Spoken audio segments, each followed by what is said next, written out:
Assalamualaikum warahmatullahi wabarakatuh. Kita lanjut ke materi geografi kelas 3. Materi kali ini membahas tentang penginderaan jauh untuk pengembangan jaringan transportasi. Jaringan transportasi dibuat dengan tujuan untuk menghubungkan pusat-pusat permukiman penduduk dengan memperhatikan jarak terpendek, kemiringan lereng yang tepat, serta jenis tanah atau batuan geologi yang menguntungkan. Karena transportasi baik yang ada di darat, laut, ataupun di angkasa memegang peranan penting dalam berbagai sendi-sendi kehidupan, antara lain di bidang sosial dan ekonomi. Di bidang ini sangat memerlukan kelancaran distribusi barang dan jasa antara daerah yang satu dengan daerah yang lain. Distribusi barang, manusia, jasa akan menjadi lebih mudah dan cepat bila sarana transportasi yang ada berfungsi sebagaimana mestinya, sehingga transportasi dapat menjadi salah satu sarana untuk mengintegrasikan aspek politik, ekonomi, sosial, budaya, serta pertahanan dan keamanan di berbagai wilayah Indonesia. Manfaat teknologi penginderaan jauh bagi pengembangan jaringan transportasi. Teknik penginderaan jauh dapat digunakan untuk menganalisis jaringan transportasi seperti yang pertama, membantu dalam proses perencanaan jaringan transportasi seperti pembuatan peta detail jaringan pelayanan transportasi seperti trayek, jalur, alur. Yang kedua, mengidentifikasi faktor-faktor yang menyebabkan kemacetan lalu lintas berdasarkan parameter yang dapat diamati dalam teknik penginderaan jauh seperti kondisi jalan, lebar jalan, dan bentuk jalan. Yang ketiga, membantu dalam hal perencanaan struktur transportasi berdasarkan skala pelayanan. Yang keempat, mampu melaksanakan identifikasi dan inventarisasi kawasan yang akan dibangun prasarana perhubungan dan komunikasi, serta membantu dalam parameter infrastruktur. Tata kelola lembaga penginderaan jauh di Indonesia dalam pelaksanaan pengolahan dan pengendalian dan pelayanan pengguna data citra satelit, Lembaga Penerbangan Antariksa Nasional atau LAPAN dan Badan Informasi Geospasial atau BIG berkoordinasi di dalam suatu unit kerja. Tata kelola penginderaan jauh di Indonesia. Yang pertama, pemilik atau owner adalah suatu lembaga yang mempunyai daya atau kekuatan untuk menghentikan sistem. Akan tetapi setelah data citra diterima dari satelit menjadi lisensi nasional, maka pemilik data citra adalah pemerintah. Dalam hal ini Lembaga Penerbangan dan Antariksa Nasional atau LAPAN. Pemilik ini sekaligus merangkap menjadi perumus kebijaksanaan yang dalam hal ini adalah pelaksana. Demikian juga pelaksana adalah Lembaga Penerbangan dan Antariksa Nasional yang tersebar pada tugas manajemen fungsional, operasional, dan pemetaan lingkungan. Yang kedua, pelaksana atau aktor adalah suatu lembaga yang melaksanakan tugas dalam hal pengadaan, pengolahan, serta pendistribusian data-data citra beresolusi tinggi. Instansi yang mengoperasikan ialah LAPAN, sedangkan pemilik satelit ialah para negara-negara maju yang merupakan kekuatan sistem. Pelaksana melaksanakan pekerjaan sistem supaya proses kegiatan pengelolaan sistem penggunaan data citra satelit resolusi tinggi menjadi optimal terselenggara dalam sistem. Sumber daya bagi terselenggaranya proses yang menghasilkan keluaran sistem adalah sumber daya manusia, sumber daya dana, sumber daya material, dan metode. Pelaksana pengoperasian sistem. Instansi yang bertindak sebagai pelaksana pengoperasian sistem ialah Lembaga Penerbangan dan Antariksa Nasional atau LAPAN bersama-sama Badan Informasi Geospasial atau BIG untuk menyusun program kerja serta menyusun anggaran. Bidang-bidang yang melaksanakan kegiatan seperti peneliti, mengolah dan menganalisis data, layanan sebagai pengelola dan pendistribusian data. Citra resolusi tinggi, unit layanan pada pengguna sebagai pengelola, penerima, dan pendistribusian. Yang keempat, sistem manajemen adalah tata hubungan interaksi antara para pelaksana, mempunyai akses kepada semua unsur pelaksana atau lapan, dan BIG adalah sebagai pelaksana utama sistem, kemudian lapan juga sebagai pemilik data citra penginderaan jauh.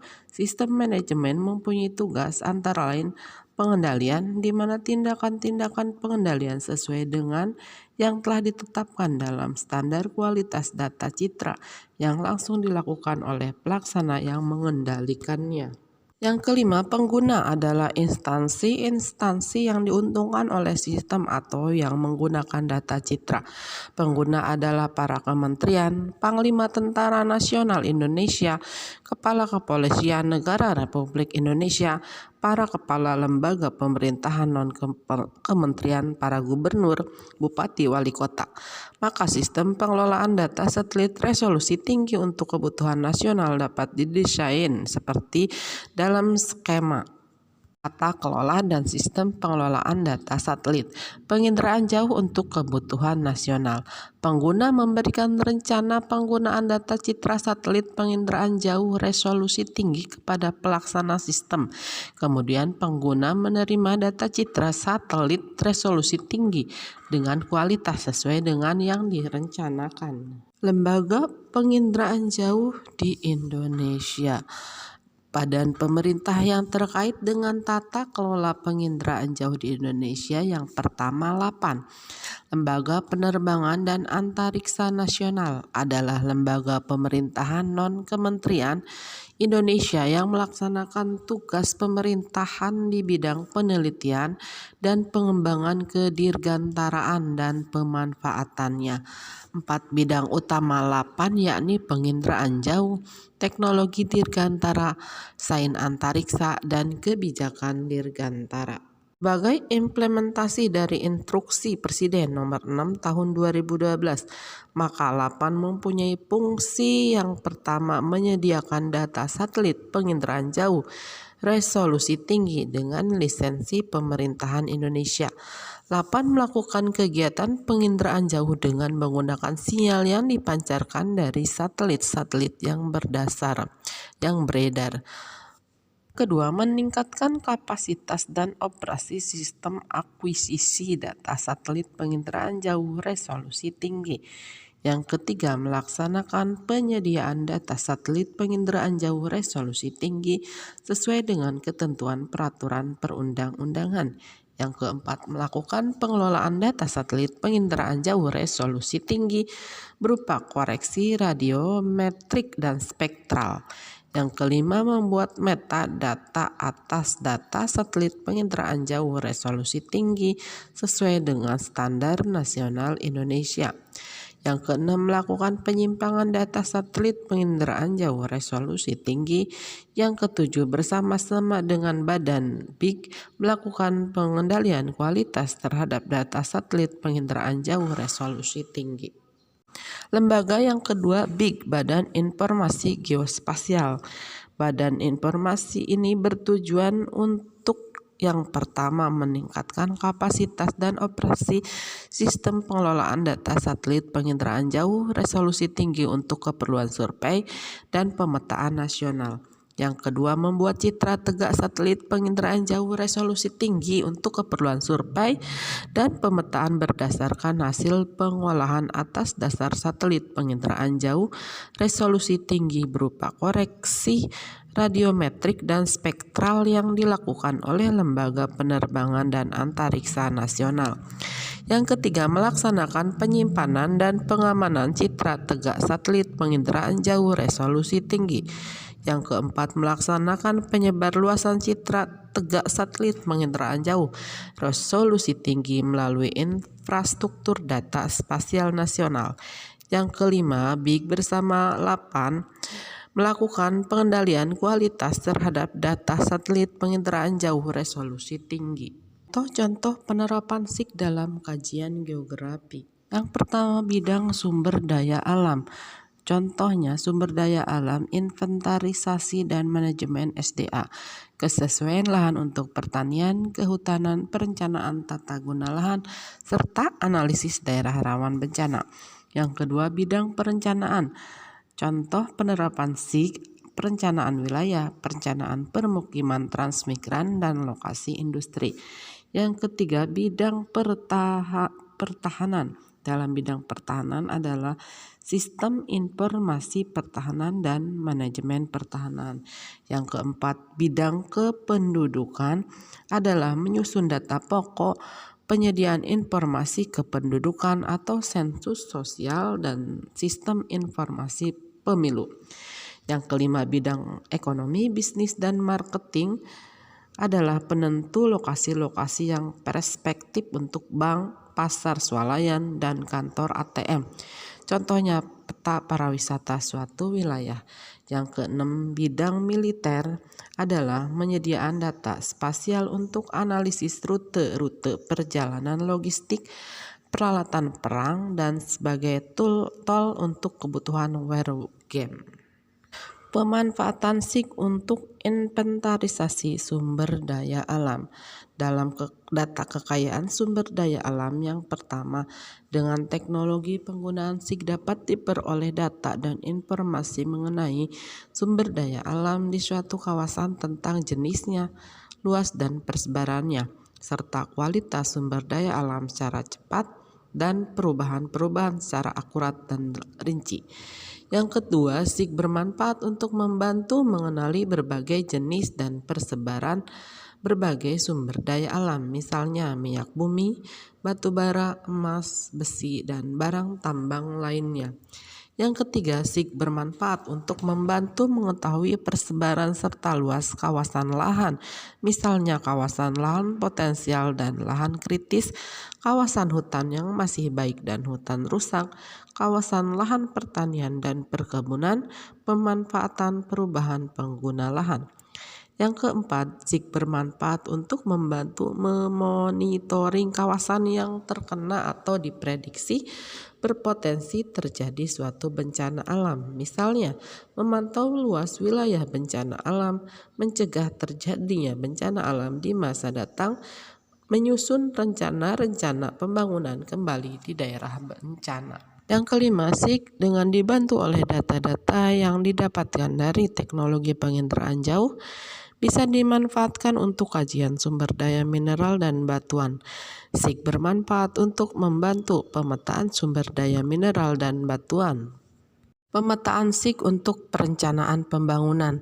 SIG adalah suatu sistem informasi yang dirancang pelaksanaannya dengan mendasarkan pada letak spasial atau koordinat geografi. Jadi SIG adalah suatu sistem database yang mempunyai kemampuan khusus untuk data yang bereferensi spasial dan juga merupakan serangkaian proses kerja dengan data spasial dan atribut.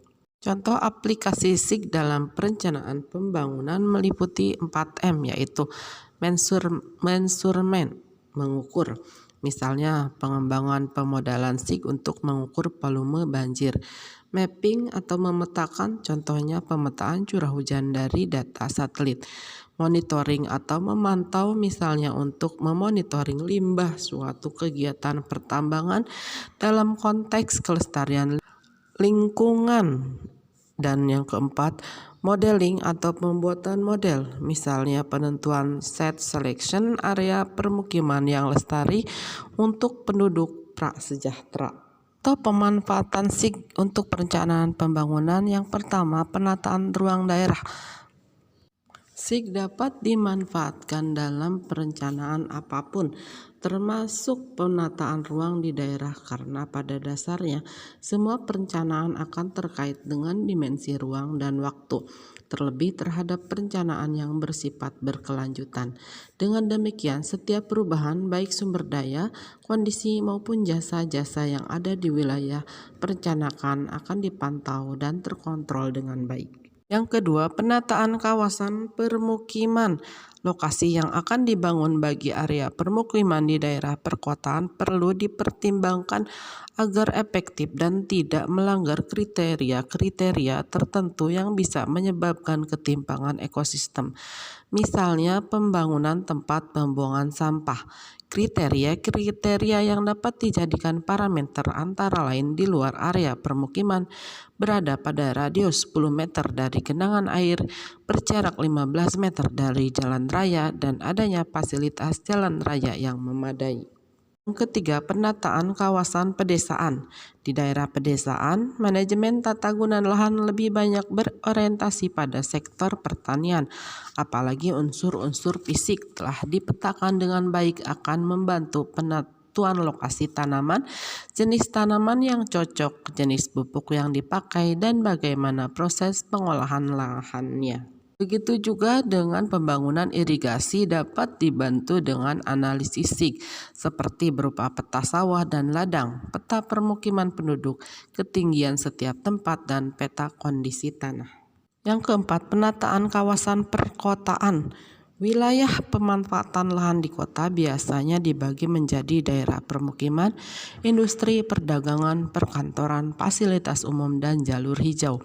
SIG dapat membantu pembuatan perencanaan masing-masing wilayah tersebut dan hasilnya dapat digunakan sebagai acuan untuk pembangunan utilitas yang diperlukan seperti perencanaan tata ruang wilayah, perencanaan kawasan industri, pasar, perencanaan kawasan sekolah atau pendidikan, perencanaan kawasan rumah sakit, sarana hiburan dan rekreasi, serta perkantoran, penataan sistem dan status pertanahan. Untuk materi kali ini kita cukupkan. Wassalamualaikum warahmatullahi wabarakatuh.